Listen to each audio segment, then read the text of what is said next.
आप एडिंग लिख लेंगे फंगल डिजीज, फंगल डिजीज। और फंगल डिजीज को क्या कहा जाता है? कवक जनित रोग। तो आप लिख लेंगे फंगल डिजीज, या फिर आपकी हेडिंग होगी आज की कवक जनित रोग। फंगल डिजीज या फिर कवक जनित रोग के बारे में हम पढ़ेंगे। अब देखो ध्यान से समझना, फंगल डिजीज कौन कौन सी होती है। सबसे पहले एक ट्रिक लिखूंगी छोटी सी। फंगल तो आप जानते हो, कवक के बारे में सब जानते हैं, कवक क्या होते हैं, फंगल क्या होते हैं, भाई जानते हैं ना। कुछ फंगल खाने लायक भी होते हैं। इसके अलावा एक इंपॉर्टेंट सवाल, पहले फंगल कवक को समझो, कवक क्या होते हैं। देखो ये जो कवक है, ये जो फंगाई है, ये एक प्रकार की यूकैरियोटिक कोशिका होती है। कैसी कोशिका होती है?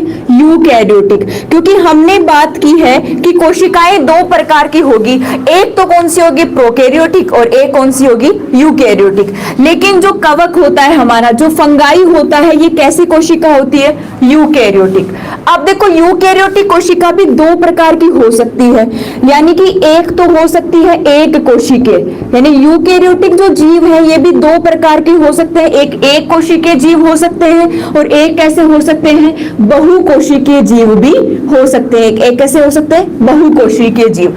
अब हमारा जो कवक है, कवक किस प्रकार के जीव है? एक कोशिकीय है या फिर बहुकोशिकीय? हमें ये तो पता है कि कवक एक प्रकार की यूकैरियोटिक कोशिका है। क्योंकि एक बात आज से आप याद कर लेना, कभी नहीं भूलोगे। बात क्या याद करनी है?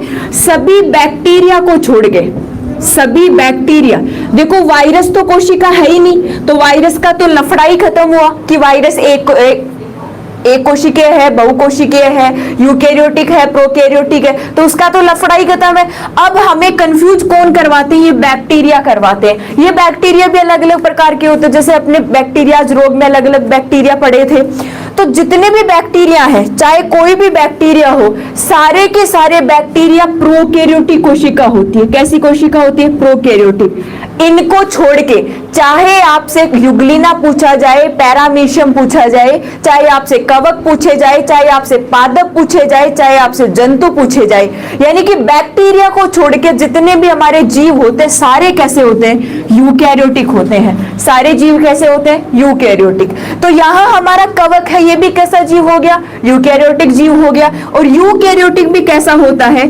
बहुकोशिकीय, यानी कि कवक में एक से ज्यादा कोशिकाएं देखने को मिलती है। और उस कवक को प्रॉपर वे में, अगर वो लिविंग फॉर्म में है, जीवित अवस्था में है, तो वो किस रूप में है? बहुकोशिकीय अवस्था में, मल्टी सेल्यूलर।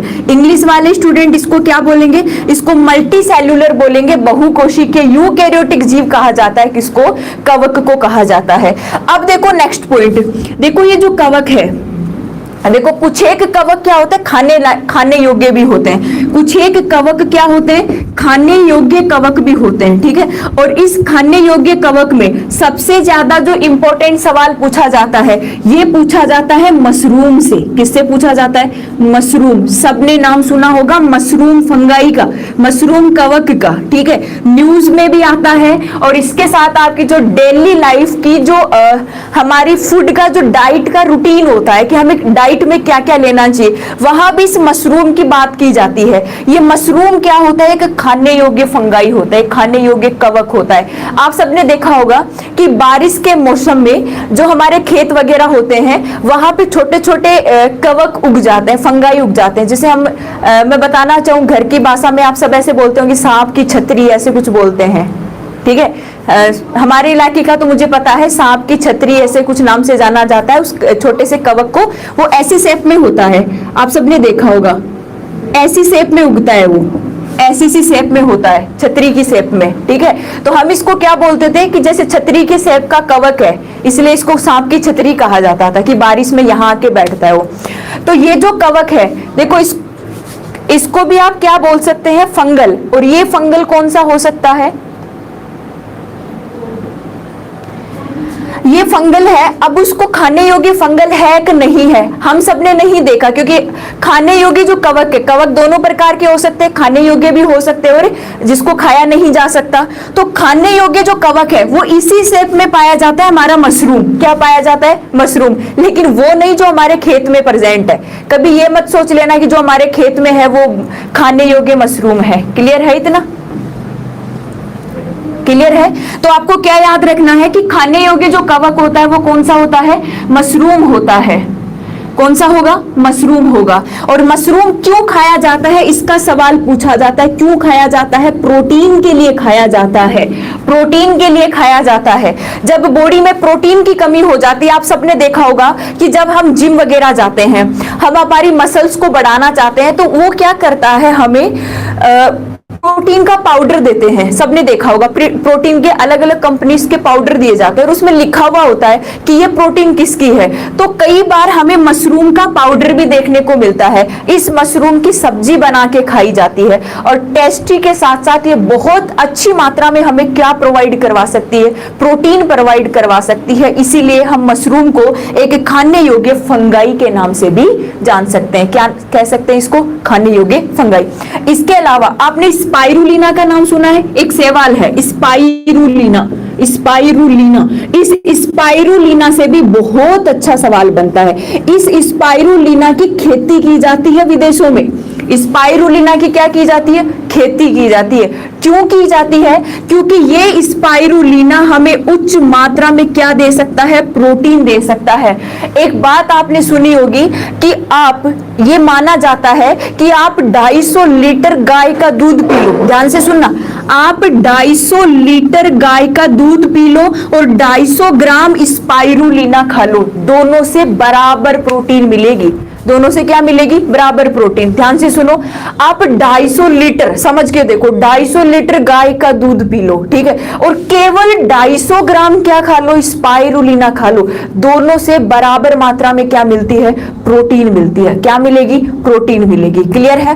तो अब देखो, ये 250 ग्राम स्पाइरुलिना ही हमें इतनी अच्छी मात्रा में प्रोटीन दे रहा है। इसीलिए इस स्पाइरुलिना को अंतरिक्ष यात्री, ध्यान से सुनना, अंतरिक्ष यात्री जब अंतरिक्ष में जा रहे होते हैं तो वो अपने भोजन के रूप में किसको लेके जाते हैं? स्पाइरुलिना को लेके जाते हैं। स्पाइरुलिना के छोटे छोटे पाउच आते हैं, छोटे छोटे पैकेट्स आते हैं, जिसके अंदर क्या होती है? स्पाइरुलिना का पाउडर होता है और उस पाउडर को आप पानी के साथ ले सकते हैं और वही पाउडर आपको 250 लीटर गाय के दूध के बराबर क्या दे देगा?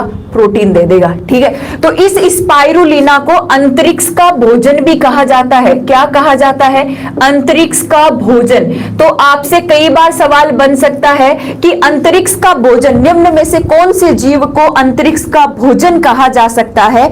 तो आपका आंसर क्या होगा? स्पाइरुलिना होगा। बिल्कुल इंडिया में मिलता है, अपने यहां जयपुर में ही मिल जाएगा। सिक्कर का तो पता नहीं, अपन वो ऑनलाइन डिलीवरी हो सकते हैं, ऑनलाइन मंगवा सकते हैं, बट जयपुर में ही मिल जाता है। ठीक है, ओके।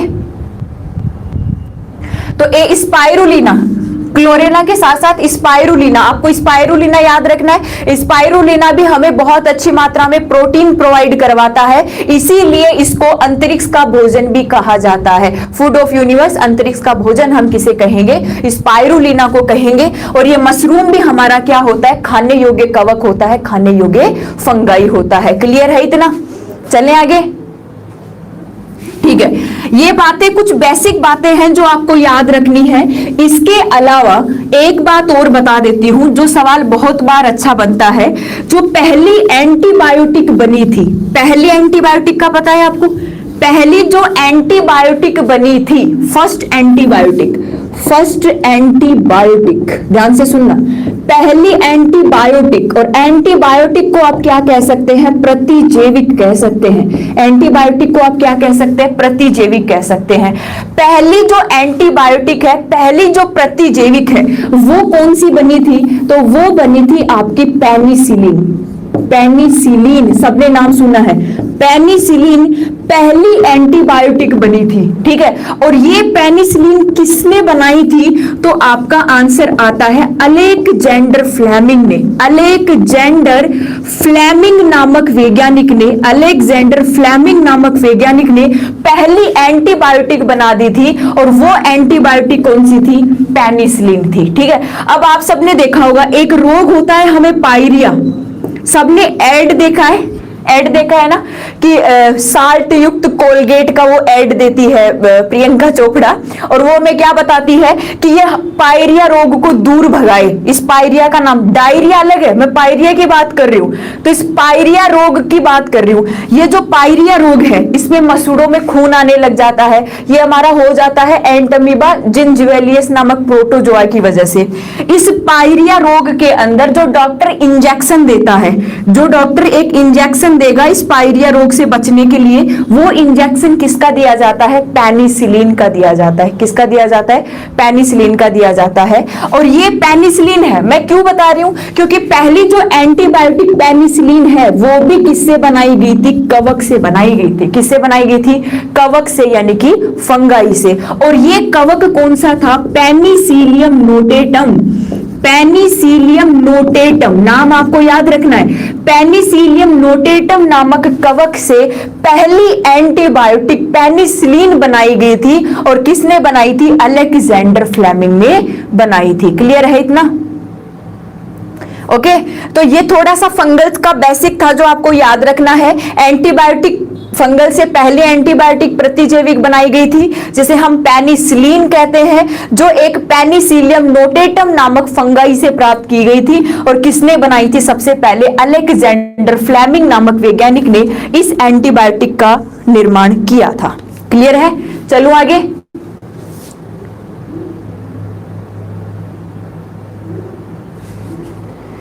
चलो आगे, अब इसके फंगल डिजीज की हम बात कर लेते हैं कि फंगल डिजीज कौन कौन से हो सकते हैं उसके बारे में। तो फंगल डिजीज ज्यादा नहीं है, आपके 4-5 डिजीज है फंगल डिजीज, ठीक है? ओके, हाँ, मलेरिया पढ़ाएंगे अभी रोहित सैनी जी, बिल्कुल। प्रोटोजोआ डिजीज अभी मैं पढ़ाऊंगी, जैसे ही फंगल होगी उसके बाद मैं प्रोटोजोआ डिजीज पढ़ाऊंगी आपको। अच्छे से पढ़ेंगे मलेरिया रोग कैसे होता है। मलेरिया, पायरिया, पेचिस, काला आजार, आपका डायरिया हो गया, इन सब के बारे में अभी पढ़ेंगे। तो सबसे पहले आपको फंगल डिजीज की एक ट्रिक लिख लेनी है, और आप सबको पता भी होगी, सबके साथ यही ट्रिक लगती है। तो आप क्या लिखेंगे? ट्रिक, गंजा दामाद खाए फ्रूट।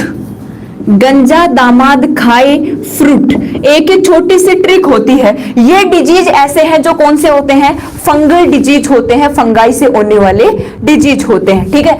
अब देखो, गंजा दामाद खाए फ्रूट, इसमें देखो, इस गंजा का मीन्स क्या होता है? गंजापन। एक रोग होता है गंजापन, टीनिया कैपिटस से एक फंगल होता है। आप सबने देखा होगा कि जब हमें उमस होती है, मैं बेसिक चीजें सिखा रही हूं, जब उमस हो जाती है तो हमारे बॉडी पे पसीना बहुत ज्यादा आता है, और बालों में पसीना आने की वजह से एक व्हाइट व्हाइट पपड़ी सी बन जाती है, वो फंगल की होती है, वो कवक ही होते हैं। और वो कवक धीरे धीरे क्या करते हैं? हमारे हेयर्स की जो रूट है उसको क्या करने लग जाते हैं? कमजोर करने लग जाते हैं। और जब हेयर्स की रूट कमजोर होगी तो बाल धीरे धीरे क्या करने लग जाएंगे? झड़ने लग जाएंगे। और एक टाइम ऐसा आएगा कि धीरे धीरे बाल झड़ते झड़ते गंजापन ही आने लग जाएगा।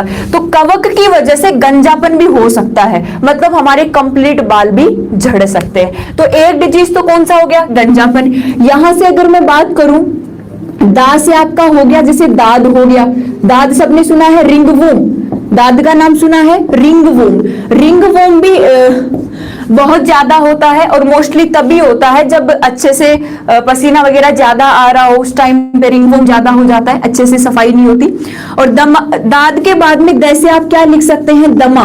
दमा को आप क्या बोल सकते हैं? अस्थमा भी कह सकते हैं। दमा को आप क्या कह सकते हैं? अस्थमा भी कह सकते हैं। और इसके बाद खाए से क्या हो गया आपका? खा से क्या हो गया? खुजली। और खुजली को आप क्या कह सकते हैं? स्कैबिज। खुजली को क्या कहा जाता है? स्कैबिज कहा जाता है। और इस ए और फुट को जोड़ के हम बना लेते हैं एथलीट फुट। एथलीट फुट, हाथी पांव। एथलीट फुट, हाथी पांव। ये सारे ऐसे रोग हैं जो कैसे होते हैं? फंगल डिजीज होते हैं, ठीक है? टाइम है क्लास का 2 से 3, ठीक है? ये सारे डिजीज कैसे हैं? फंगल डिजीज हैं, जिनकी वजह से क्या हो जाता है? गंजापन आ जाता है, हमारी बॉडी पे रिंगवोम बनने लग जाते हैं, दाद बनने लग जाते हैं हमें। अब देखो, दमा कैसे हो सकता है? अस्थमा कैसे हो जाता है? एक जो आपका बैक्टीरिया है, ट्राइकोफाइटन लेरुकोसम वाला, ये जो बैक्टीरिया है ये क्या करता है, हमारे श्वसन तंत्र में जाके जो हमारे फेफड़े हैं वहां पे जाल बना देता है, और जाल बना देता है तो ऑक्सीजन वही फंसी की फंसी रह जाती है, और अगर ऑक्सीजन वहां फंस गई तो श्वसन सही से नहीं हो पा रहा और दम घुटने लग जाता है, उसे ही हम क्या कह देते हैं, दमा कहते हैं। सांस लेने में क्या आने लग जाती है, कठिनाई आने लग जाती है। ठीक है, चलिए आगे।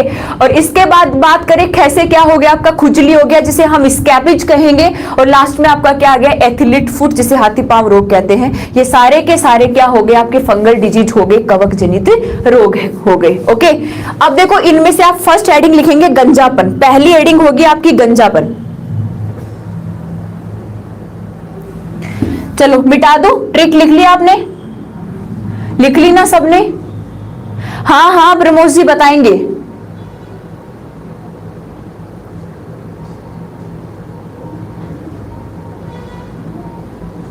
ओके, क्लास को शेयर करो। क्लास को शेयर क्यों नहीं किया तुमने?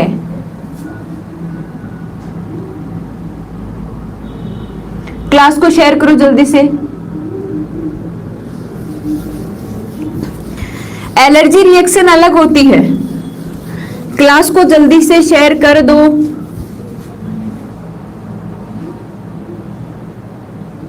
ठीक है, अब देखो सबसे पहले फर्स्ट हेडिंग आप लिखेंगे गंजापन। फर्स्ट हेडिंग आप क्या लिखेंगे, गंजापन। ठीक है, ये गंजापन किसकी वजह से आता है? अगर मैं सबसे पहले इस गंजापन का कवक लिखना चाहूं कि इसका फंगल कौन सा होता है, किस कवक की वजह से गंजापन आ जाता है, तो आपका आंसर आना चाहिए टीनिया कैपिटस। टीनिया कैपिटस नाम का एक कवक है, टीनिया कैपिटस नाम का एक कवक है जो क्या होता है, गंजापन के लिए उत्तरदायी है। ये टीनिया कैपिटस क्या करता है, हमारी हेयर रूट को, यानी कि हमारे बालों की जो जड़ है, धीरे धीरे इसको क्या बनाता है, कमजोर बनाता है। पहले तो क्या होगा, हमारे बालों के अंदर इस टीनिया कैपिटस की एक पपड़ी बन जाएगी। ठीक है, और वो पपड़ी जब बनी रहेगी और अच्छे से हेयर वॉश नहीं हो पा रहा, एक बार अगर इसका संक्रमण हो गया टीनिया कैपिटस का, तो ये धीरे धीरे क्या करने लग जाता है, हेयर रूट्स को कमजोर करने लग जाता है। यानी हमारे बालों की जो जड़ें हैं वो धीरे धीरे क्या होने लग जाती है, कमजोर होने लग जाती है। और जब धीरे धीरे हेयर रूट कमजोर होने लग जाएगी तो बाल क्या करने लगते हैं, झड़ने लगते हैं। बाल झड़ने लगते हैं, प्लस बाल झड़ने लगते हैं वह धीरे धीरे क्या आने लगता है, गंजापन आने लगता है।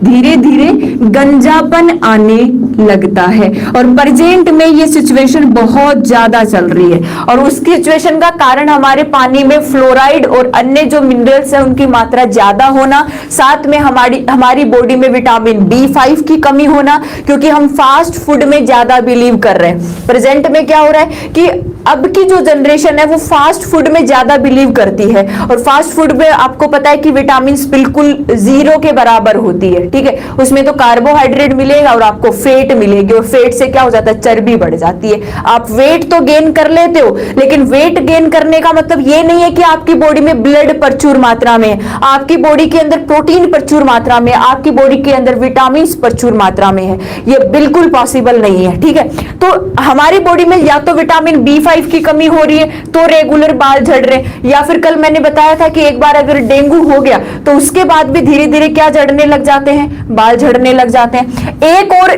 कवक का इंफेक्शन हो सकता है, वो कवक आपका कौन सा है, टीनिया कैपिटस। और जब टीनिया कैपिटस का इंफेक्शन हो गया तो हमारी हेयर रूट्स धीरे धीरे कमजोर होने लग जाएगी और धीरे धीरे बाल झड़ने लग जाएंगे, और एक टाइम ऐसा आएगा जब क्या आ सकता है, गंजापन भी आ सकता है, बिल्कुल बाल झड़ सकते हैं।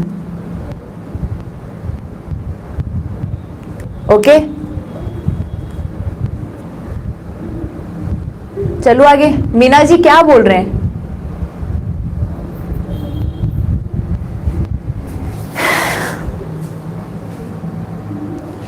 चलो स्क्रीनशॉट ले लो जल्दी से, स्क्रीनशॉट ले लो जल्दी से।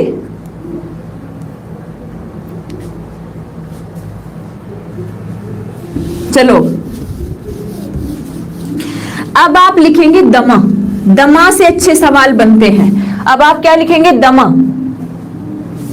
तो हेडिंग लिख लेंगे दमा, या फिर आप इसको क्या कह सकते हैं, अस्थमा भी कह सकते हैं। दमा या फिर आप क्या कह देंगे, अस्थमा कह देंगे। ठीक है, अब देखो सबसे पहले अगर मैं इसके कवक की बात करूं, ये अच्छे से समझ लेना, अगर मैं इसके कवक की बात करूं तो इसका कवक होता है एस्परजीलियस फ्यूमिगेट्स। एस्परजीलियस फ्यूमिगेट्स नामक एक कवक है, एक फंगाई है जो हमारे फेफड़ों के अंदर संक्रमण कर जाता है, उस वजह से क्या हो जाता है, दमा हो जाता है। एस्परजीलियस फ्यूमिगेट्स क्या करता है, हमारे लंग्स को यानी कि हमारे फेफड़ों के अंदर क्या करता है, संक्रमण करता है। और फेफड़ों में संक्रमण क्या करता है, आपको पता है कि जितने भी कवक होते हैं ये क्या बनाते हैं, स्पोर बनाते हैं। स्पोर को आप क्या कहते हैं, बीज भी कह सकते हैं। क्या बनाते हैं, स्पोर बनाते हैं। ये स्पोर क्या होंगे, जो एस्परजीलियस फ्यूमिगेट्स है ये कुछ ऐसे स्पोर बनाएगा। ये स्पोर जाके, जैसे हमारे ये लंग्स है, ये क्या है, हमारे लंग्स है, हमारे फेफड़े हैं, ये क्या करेंगे, हमारे फेफड़ों के अंदर जाकर ऐसे जाल बनाएंगे। क्या बनाएंगे, जाल बना लेंगे। ठीक है, और उन जाल के अंदर क्या फंस जाएंगे, ऐसे स्पोर फंस जाएंगे, ऐसे ऐसे करके स्पोर फंस जाएंगे। किसके स्पोर, एस्परजीलियस फ्यूमिगेट्स के। इसके बाद क्या होगा कि आपको पता है कि जब हमारे फेफड़ों के अंदर जाल बन गया, किसका जाल बन गया, एस्परजीलियस फ्यूमिगेट्स नामक कवक का। तो जाल बन गया तो आपको पता है कि अब जो बाहर से हम एयर लेते हैं, जो वायु लेते हैं, वायु में आप नाइट्रोजन लेते हैं, CO2 लेते हैं, और सबसे ज्यादा 21% काम में आने के लिए आप क्या लेते हैं, O2 लेते हैं। ठीक है, अब आप जब ये गैसें लेंगे तो ये गैसें क्या होंगी, अब आपके लंग्स के अंदर जाके स्टोर नहीं हो सकती, क्योंकि फेफड़ों में गैसों का स्टोरेज कहां जाके होता है, वायु कूपिकाओं में, वायु कूपिकाओं में। और वायु कूपिकाओं को आप क्या कहते हैं, हमारी एल्विलाई। जब मैंने आपको श्वसन तंत्र पढ़ाया था तो अच्छे से पढ़ा दिया था, हम क्या कहते हैं, एल्विलाई कहते हैं। और ये एल्विलाई अब गैसों को स्टोर नहीं कर सकते, क्योंकि हमारे लंग्स में क्या फंस गए, ये स्पोर फंस गए। किसके स्पोर, एस्परजीलियस फ्यूमिगेट्स के। और अगर ये स्पोर फंस गए तो एयर क्या नहीं हो पाएगी, स्टोर नहीं हो पाएगी, और सांस लेने में क्या आएगी, कठिनाई आएगी, तो दम घुटने लग जाएगा। सांस लेने में कठिनाई आएगी तो हमारा जो दम है वो घुटने लग जाएगा। तो ये बात आप याद कर लेंगे कि दमा या फिर अस्थमा के अंदर क्या होता है, अच्छे से समझ लेना इसको। दमा या अस्थमा में इसका जो कवक है वो क्या होगा, एस्परजीलियस फ्यूमिगेट्स होगा, और इसका जो स्पोर है वो लंग्स यानी फेफड़ों के अंदर जाल बना के उसके अंदर फंस जाता है। इस वजह से हमें क्या होगा, सांस लेने में कठिनाई होगी और दम घुटने लग जाएगा। क्लियर है, क्लियर है।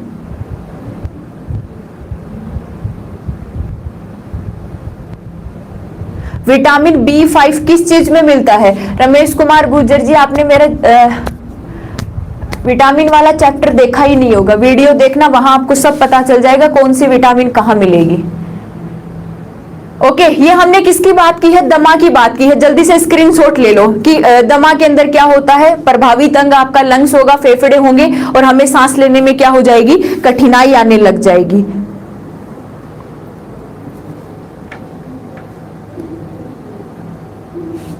चलो ठीक है, आगे चलते हैं। हाँ प्रेम स्वामी जी, झुंझुनू, बिल्कुल। अब देखो हमने पढ़ लिया गंजापन पढ़ लिया, इसके बाद हमने दमा पढ़ लिया है। अब आप लिखेंगे दाद, रिंगवोम, दाद या फिर रिंगवोम। देखो फंगल वाली डिजीज ज्यादा कुछ खास नहीं है, लेकिन फिर भी आपको याद रखना है दाद, जिसे हम क्या बोल सकते हैं, रिंगवोम बोल सकते हैं। आप दाद को क्या कह सकते हैं, रिंगवोम भी कह सकते हैं। और आप सब जानते हैं रिंगवोम के बारे में, दाद के बारे में, ठीक है, रिंगवोम के बारे में आप सब जानते हैं। अब देखो सबसे पहले अगर मैं इस दाद के कवक का बात करूं, कवक कौन सा है, इसके सिम्टम्स तो आप सबको पता है, क्योंकि हमें पता है कि लाइफ में एक बार तो हमारे, अब तक भी एक बार तो दाद जरूर हुए होंगे, रिंगवोम जरूर हुए होंगे, ठीक है, क्योंकि कोई बच ही नहीं पाता इस चीज से। अब देखो सबसे पहले अगर मैं रिंगवोम के कवक की बात करूं कि इसका कवक कौन सा है, तो आपको कवक क्या बताना, इसका ट्राइकोफाइटन लेरुकोसम। ट्राइकोफाइटन लेरुकोसम नाम का एक कवक है। ट्राइकोफाइटन लेरुकोसम नाम का एक कवक है, एक फंगाई है जो क्या करता है, हमारी बॉडी पर रिंगवॉर्म बना देता है, हमारी स्किन पे क्या बना देता है, दाद बना देता है। अगर इसके लक्षण पूछी जाए कि लक्षण क्या होते हैं तो आप क्या कहेंगे, त्वचा पर खुजली के साथ साथ रिंगवॉर्म बनते हैं, तो आप लिख सकते हैं त्वचा पर गोल चकत्ते बन जाते हैं, गोल चकत्ते बन जाते हैं, गोल चकत्ते बन जाते हैं। और आपको पता है कि इनके ऊपर हल्की हल्की क्या आने लगती है, हमें खुजली भी आने लगती है। ठीक है, क्या आने लगती है, खुजली भी आने लगती है, इसलिए इस कार्ड लगाई जाती है। आपने ऐड देखा होगा कि अगर किसी को रिंगवॉर्म हो गया तो आप ये यूज कर सकते हैं। क्लियर है, तो रिंगवॉर्म या फिर दाद इसका कवक पूछा जाए तो आप बताएंगे ट्राइकोफाइटन लेरुकोसम। ये हमारे कौन से ऑर्गन को इफेक्टिव करेगा, तो आप कहेंगे स्किन वाले को। और स्किन पर क्या हो जाते हैं, इसके लक्षण क्या होंगे, त्वचा पर गोल गोल क्या बन जाते हैं, कुछ चकत्ते से बन जाते हैं। आप सब जानते हैं इसके बारे में। क्लियर है, चलिए आगे। हाँ, डोनाल्ड ट्रंप जी मिलेगा, आपको तो मिलेगा ही। इकोलाई से नहीं होता। सरोज मैम आपकी वीडियो नहीं मिल रहे। सरोज साकुनिया, आपको क्या करना पड़ेगा, देखो सबसे अच्छा तरीका मैंने आपको बता रखा है, ऐप कोर्स खरीदो।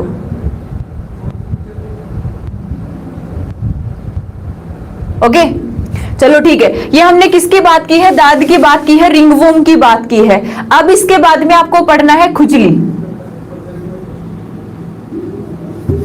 ओके, ज्यादा बड़ी बात नहीं है, रिंगवॉर्म हो सकता है, अगर किसी को होता है तो कोई दिक्कत नहीं है भाई। हमेशा स्वस्थ रहना भी तो बात है, कभी कभी डिजीज भी देखो।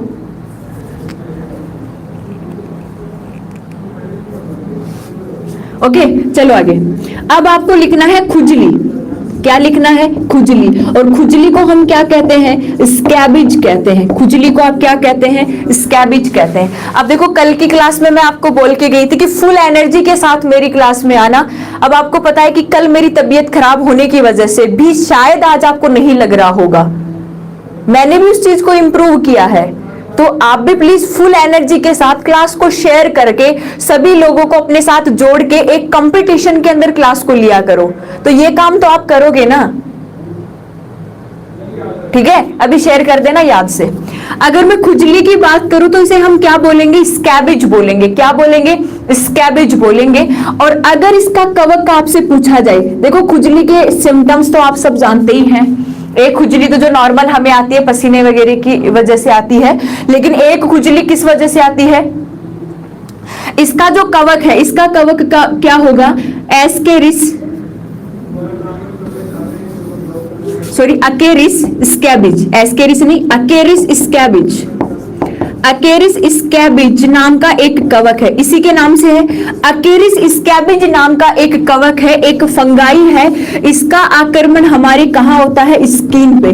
जब इसका इन्फेक्शन स्किन पे हो जाता है तो स्किन पर रेगुलर क्या आती है, खुजली आती है। खुजली के साथ सफेद क्या बन जाते हैं, धब्बे बन जाते हैं, सफेद धब्बे भी बनने लग जाते हैं। तो नॉर्मल जो खुजली आती है वो अलग है, नॉर्मल खुजली है वो क्या है, अलग है। लेकिन अगर इस अकेरिस स्कैबिज का इंफेक्शन हमारी स्किन पे हो गया, हमारी त्वचा पे हो गया, तो आपको सिम्टम्स क्या दिखेंगे कि रेगुलर खुजली आएगी। अरे सबने नोटिस कर रखा होगा, ऐसी बात तो है ही नहीं ना भाई, ये तो नॉर्मल चीज है जो हम सब नोटिस करते हैं।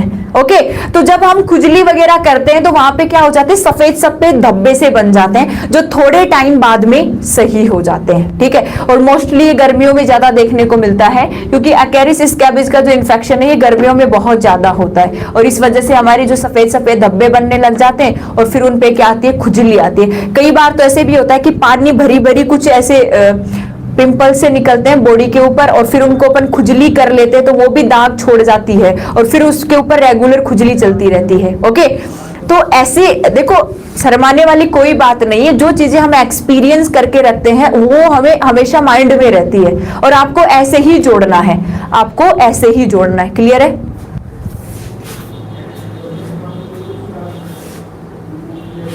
चलिए आगे।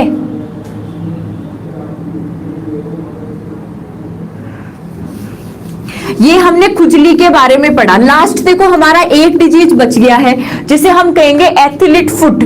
तो 5वें नंबर का आप फंगल डिजीज लिखेंगे जिसे कहा जाता है एथिलीट फुट।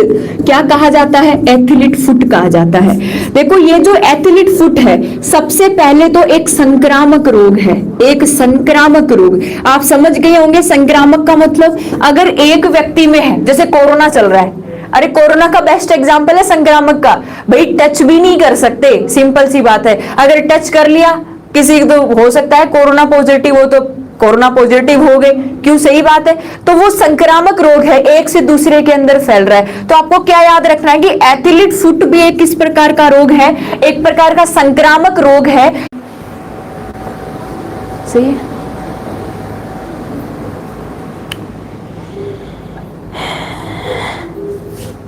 अभी तो सही है ना?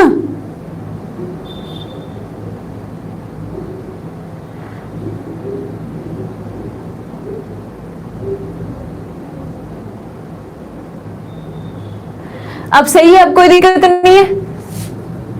अरे अभी तो सही चल रहा है।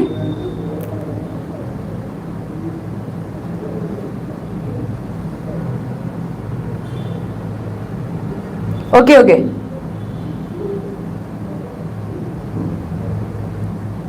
ओके सही है।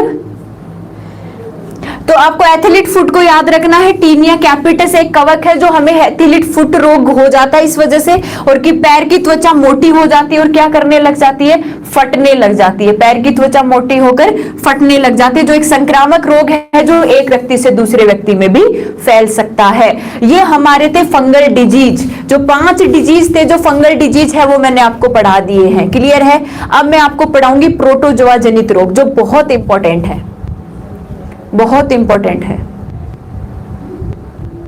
ओके ओके,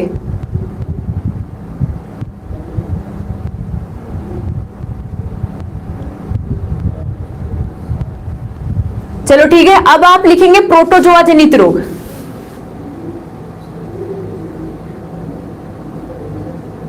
गोनेरिया करवा देंगे।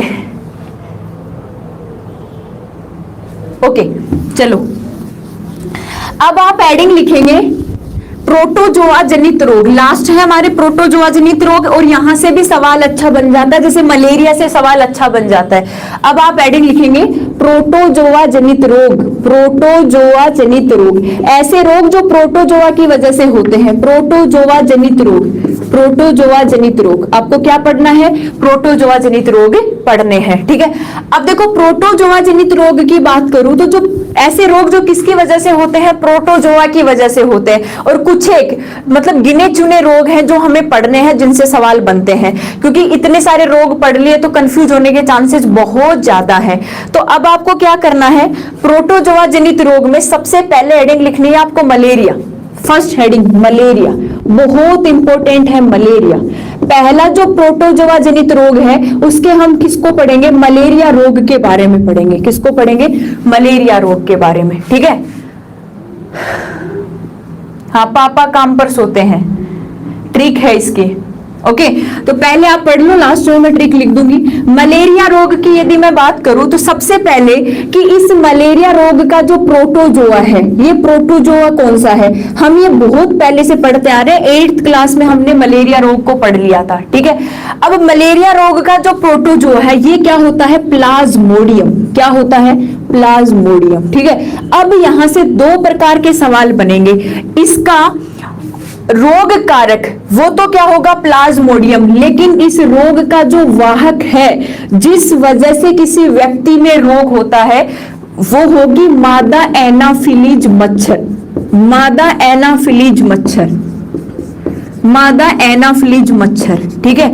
मादा एनाफिलीज जो मॉस्किटो है, जो मच्छर है, इस मच्छर की वजह से मलेरिया रोग होता है। अब आप ये मत बोलना कि ये जो प्लाज्मोडियम है, प्रोटोजोआ, ये किसके ब्लड में पाए जाते हैं? ध्यान से सुनो, इस प्लाज्मोडियम से बनते हैं कुछ स्पोरोजोइट। क्या बनते हैं? स्पोरोजोइट। यानी प्लाज्मोडियम क्या बनाता है? स्पोरोजोइट बनाता है। और ये स्पोरोजोइट किस में चले जाते हैं? मादा एनाफिलीज मच्छर में।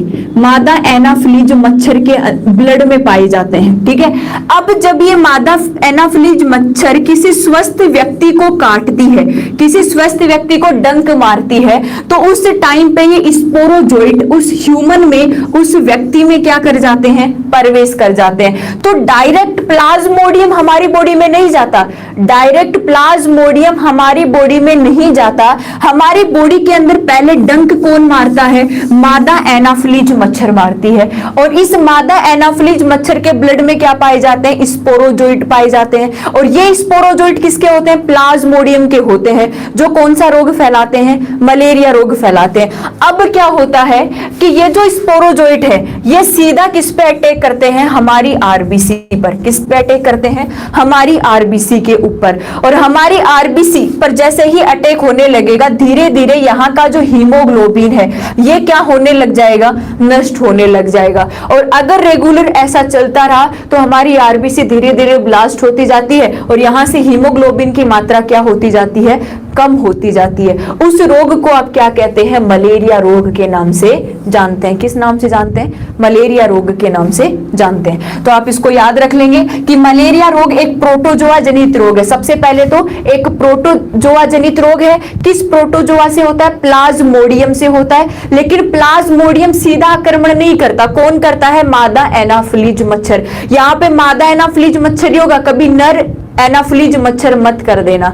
वाहक जहां भी आ जाए, मैंने एक बात पहले भी बता दी थी आपको, वाहक जहां भी आ जाए आपको मादा फीमेल वर्ड काम में लेना ही पड़ेगा, फीमेल वर्ड काम में लेना ही पड़ेगा। क्योंकि कारण है, मादा एनाफिलीज मच्छर का जो ब्लड है उसके अंदर ये अपना स्पोरोजोइट है, ये प्रेजेंट हो सकता है, प्रतिरक्त स्कंदक कारक, जबकि मेल के अंदर ये नहीं पाया जाता। ठीक है, तो आपको याद रखना है कि ये स्पोरोजोइट है वो कहाँ आक्रमण करते हैं, ह्यूमन की आरबीसी पर। और धीरे धीरे वहां से हीमोग्लोबिन की मात्रा क्या होने लग जाती है, कम होने लग जाती है। इस रोग को हम क्या कहते हैं, मलेरिया, मलेरिया बुखार या फिर मलेरिया रोग के नाम से भी जानते हैं। किस वजह से हो रहा है तो आपको बताना है, एक प्रोटोजोआ के कारण ये रोग फैल जाता है। क्लियर है?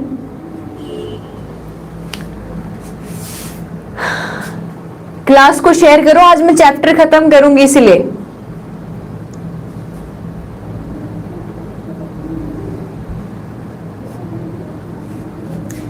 चले आगे।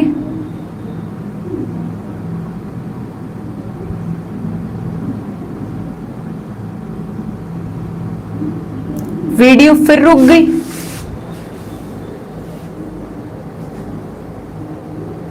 चलो चलो आगे चलो।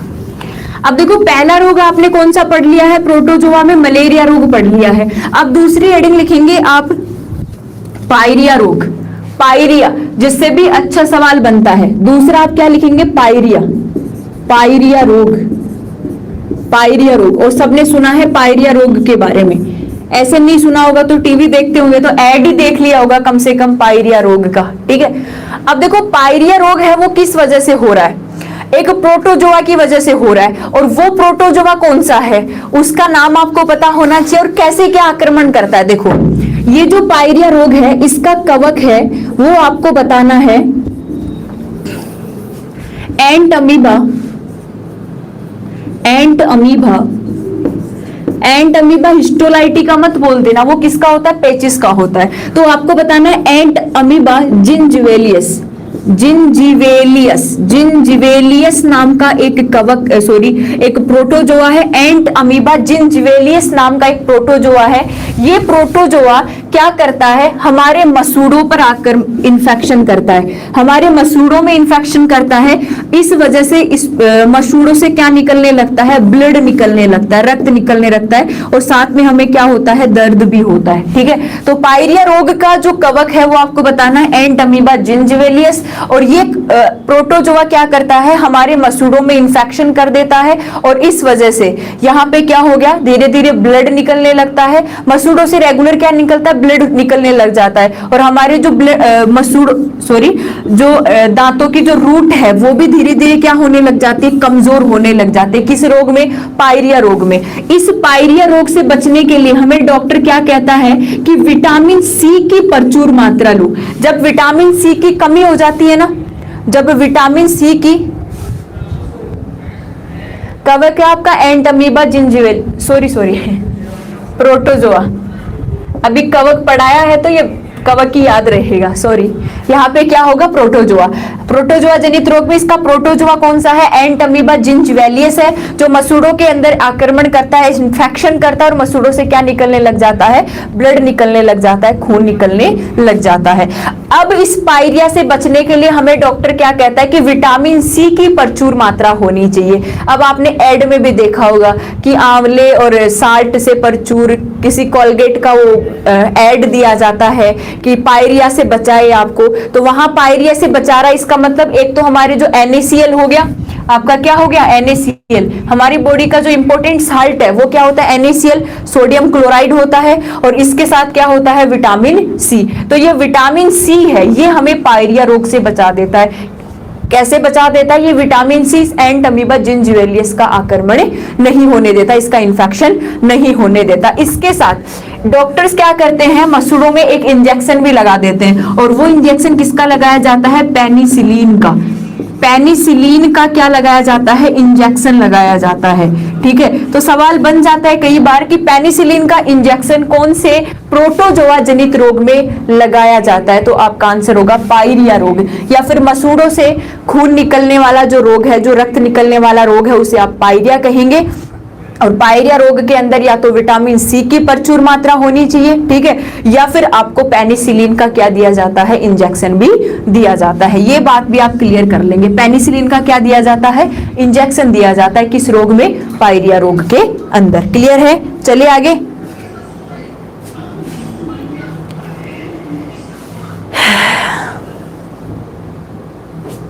चलो ठीक है, ये हमारा कौन सा हो गया, पायरिया हो गया। अब देखो कुछ एक छोटे छोटे डिजीज और हैं जो मैं आपको लिखवा देती हूं। पेचिस हो गया, कालाजार हो गया, डायरिया हो गया। अब आप लिखेंगे डायरिया, डायरिया, और डायरिया को आप क्या कहेंगे, अतिसार। डायरिया को आप क्या कहेंगे, अतिसार कहेंगे, अतिसार। और इस डायरिया का भी आपने ऐड देखा होगा टीवी में, एक पतला सा व्यक्ति आता है और वो कुछ आपको घोल बताता है कि इस घोल को पीने से डायरिया रोग को भगाया जा सकता है, ऐसे होता है ना। अब ये डायरिया रोग क्या होता है, ये आपको पढ़ना है। सबसे पहले तो यदि मैं बात करूं, इस डायरिया रोग का जो कवक है वो इस डायरिया रोग का जो प्रोटोजोआ है वो क्या होगा, तो आपका आंसर क्या आना चाहिए। अगर इसका प्रोटोजोआ लिखना चाहे हम, प्रोटोजोआ, तो आपको लिखना है एंट अमीबा, एंट अमीबा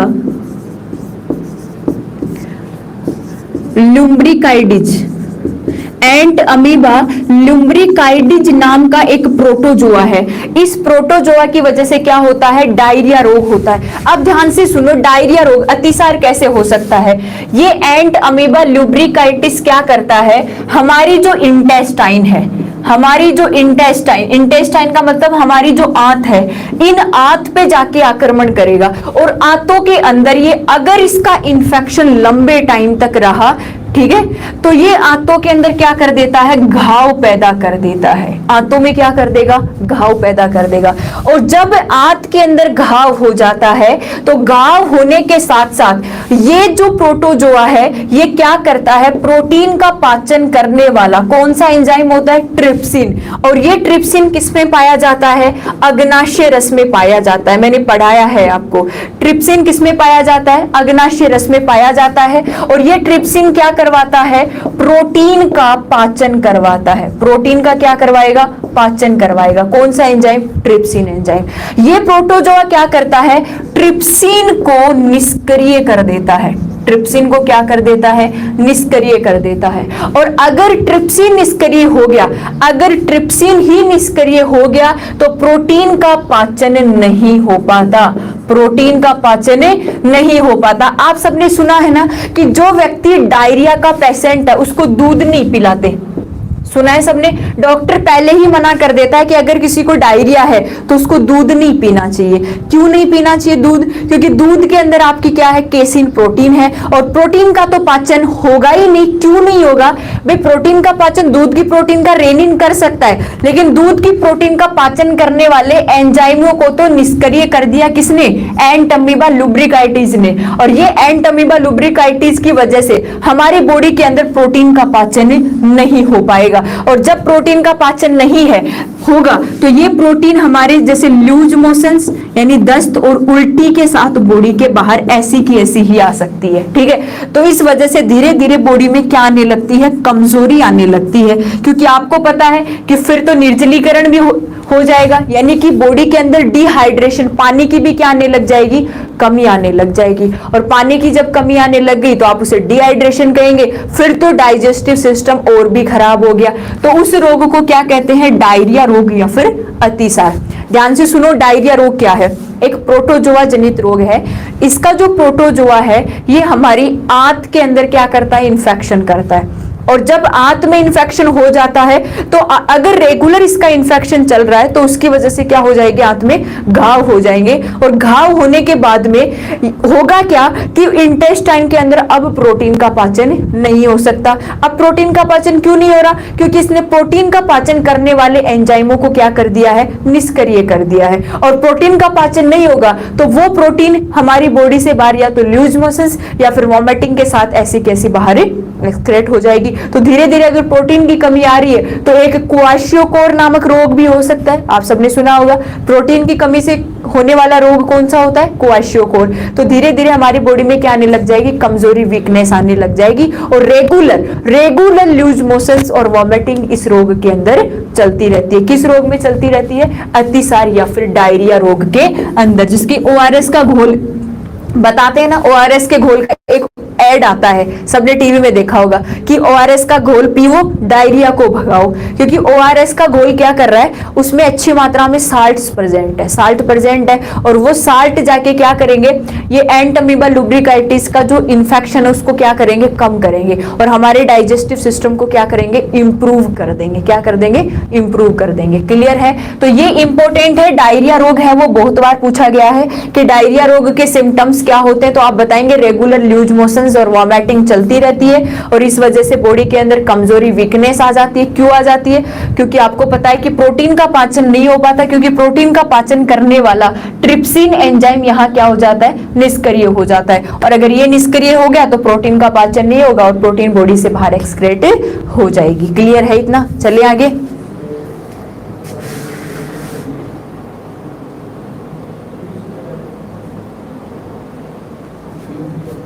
चले ओके। अब तुमने क्लास को तो शेयर किया नहीं,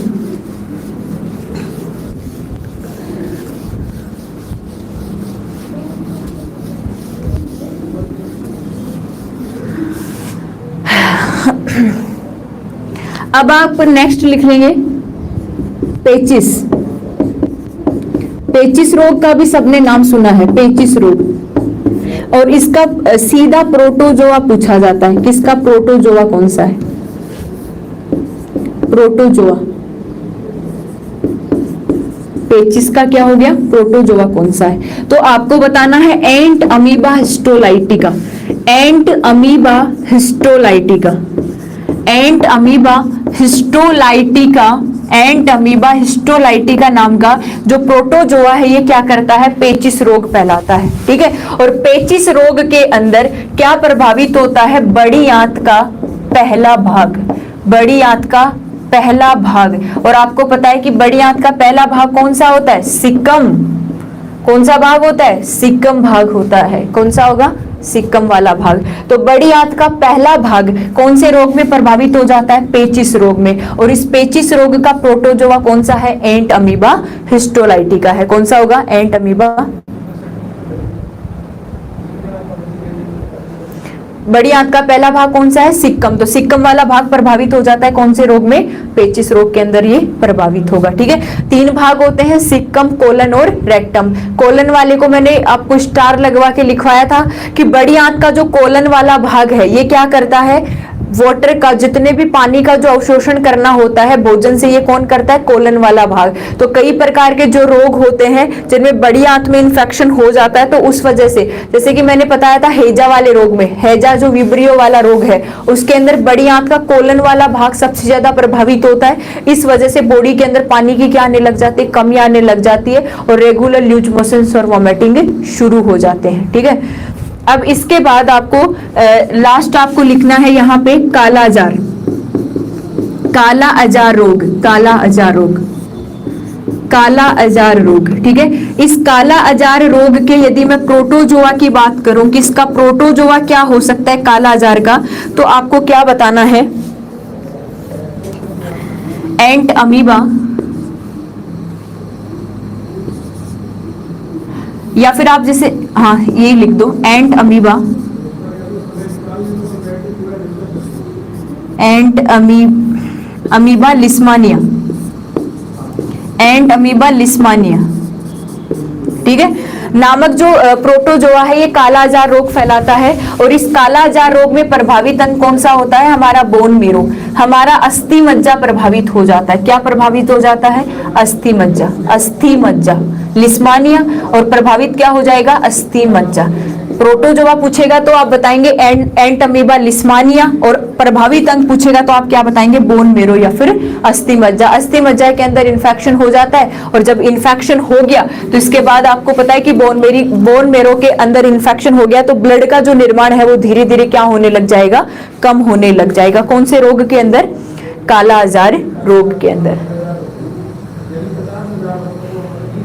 हाँ, सैंड फ्लाइज की क्या होती है? वाहक होती है। चलो आगे।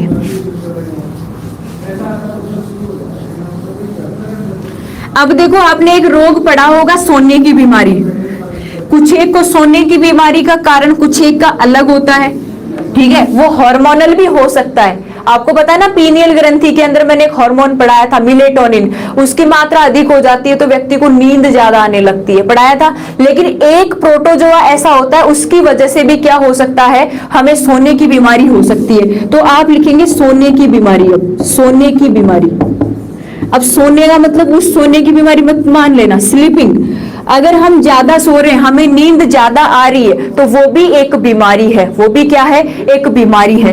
अब सोने की बीमारी का यदि आपको प्रोटोजोआ पूछा जाए कि इसका प्रोटोजोआ कौन सा है, तो आपको इसका प्रोटोजोआ बताना है ट्रिपेनोसोमा। इंपोर्टेंट है, इंपोर्टेंट लगा लेना। सोने की बीमारी, अगर हमें नींद ज्यादा आ रही है तो उसका जो प्रोटोजोआ है वो कौन सा होगा? तो आपका आंसर आना चाहिए ट्रिपेनोसोमा। कौन सा होता है? ट्रिपेनोसोमा नामक एक प्रोटोजोआ है।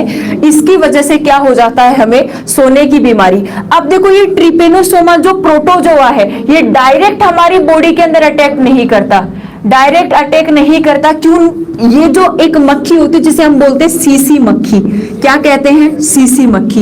ये सीसी मक्खी इस रोग की क्या होती है? वाहक होती है। यानी कि इस सीसी मक्खी के अंदर क्या पाया जाता है? ट्रिपेनोसोमा। ट्रिपेनोसोमा। अब ये सीसी मक्खी हमें जब डंक मारेगी, क्या मारेगी? डंक मारेगी। तो डंक मारते ही क्या हो जाएगा? सीसी मक्खी क्या होगी? इसकी वाहक होगी। और सीसी मक्खी की अगर हमें डंक मारी है तो ये ट्रिपेनोसोमा हमारे किसके अंदर आ जाएगा? ब्लड में आ जाएगा, हमारी बॉडी के अंदर आ जाएगा। और जैसे ही हमारी बॉडी में आएगा ये हमारे किसको इफेक्ट करेगा? सीएसएफ को। किसको? सीएसएफ को। अब ये सीएसएफ क्या होता है? तो आपको बताना है सेरिब्रो स्पाइनल। आपको क्या बताना है? Cerebro spinal fluid. आपको क्या बताना है? Cerebro spinal fluid. आपको बताइए, हमारे मस्तिष्क और तंत्रिकाओं के बीच का जो लिक्विड होता है, जो द्रव पदार्थ पाया जाता है, उसे हम क्या कहते हैं? सीएसएफ कहते हैं, सेरिब्रो स्पाइनल फ्लूइड कहते हैं। ये जो प्रोटोजोआ है ट्रिपेनोसोमा, ये कहां तक पहुंच जाता है? सीएसएफ तक पहुंच जाता है। यानी कि हमारे सेरिब्रो स्पाइनल फ्लूइड तक पहुंच जाता है। और सेरिब्रो स्पाइनल फ्लूइड में जब ये पहुंच गया या फिर ये फैल गया तो हमारी जो पीनियल ग्रंथि है, ये पीनियल ग्रंथि क्या करती है? मिलेटोनिन हार्मोन ज्यादा बनाने लगती है। मिलेटोनिन हार्मोन ज्यादा बनाने लगती है तो हमें नींद ज्यादा आती है। तो हमें नींद ज्यादा आएगी। इसे हम क्या कहेंगे? सोने की बीमारी कहेंगे। इंपॉर्टेंट है, किसकी वजह से होती है, कारण पूछ लिया जाता है। तो किसकी वजह से होगी? एक प्रोटोजोआ है जिसे ट्रिपेनोसोमा कहा जाता है। ठीक है, क्या बोल रहे हैं गुड्डू गुजर जी? मैडम मुझे नींद बहुत आती है। अरे नींद बहुत आने के और भी कारण हो सकते हैं, कोई जरूरी नहीं है कि ये प्रोटोजोआ का इन्फेक्शन आपको हो रखा है, फिर भी चेक करा लेना, ठीक है। तो ट्रिपेनोसोमा नामक प्रोटोजोआ का क्या हो जाता है? इन्फेक्शन हो जाता है। और ये इसका वाहक कौन होती है? एक सीसी मक्खी, नाम है ये सीसी मक्खी, मक्खी का नाम है सीसी मक्खी। ठीक है, सीसी मक्खी इसकी क्या होती है? वेक्टर होती है, वाहक होती है। और इसके बाद क्या हो जाएगा कि ये हमारे ब्लड, जब हमें डंक मारेगी तो हमारी बॉडी के अंदर जाकर कहां पहुंचेगा? CSF तक, यानी हमारे ब्रेन के सेरिब्रो स्पाइनल फ्लूइड तक पहुंचेगा। और सेरिब्रो स्पाइनल फ्लूइड में पहुंच गया तो पीनियल ग्लैंड की वर्किंग क्या हो जाएगी? डिसबैलेंस्ड हो जाएगी। और पीनियल ग्रंथि क्या बनाने लगेगी? मिलेटोनिन हार्मोन भर भर के बनाएगी।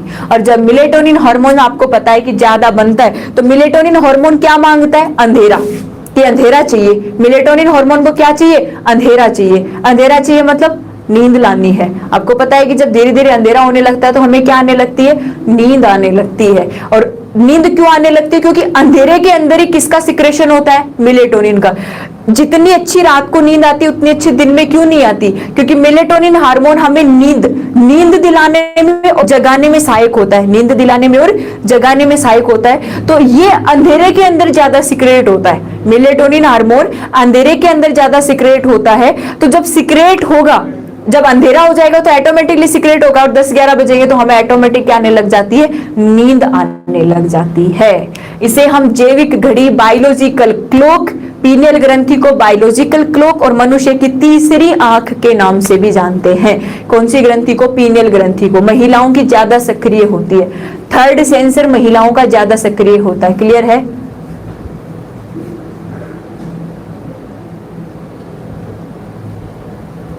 अच्छा गुजर जी, ये बात है क्या? ये हमारे थे प्रोटोजोआ जनित रोग। अब एक गोनेरिया आपका बच गया था। ठीक है, उस गोनेरिया का बैक्टीरिया होता है नाइसेरियाई गोनेरियाई। आप देख लेना, नाइसेरियाई गोनेरियाई। और होता क्या है उसके अंदर? ये एसटीडी है, एक सेक्सुअल ट्रांसमिटेड डिजीज है। ठीक है, जो सेक्स की वजह से एक व्यक्ति से दूसरे व्यक्ति में फैलता है। और हमारे जो गोनेड्स पार्ट है वहां पे क्या हो जाते हैं? घाव होने लग जाते हैं। गोनेड्स पार्ट में क्या? घाव होने लग जाते हैं। ये कौन सा रोग है? हमारा गोनेरिया रोग। ठीक है, तो हमारा ये टॉपिक कंप्लीट है लास्ट का।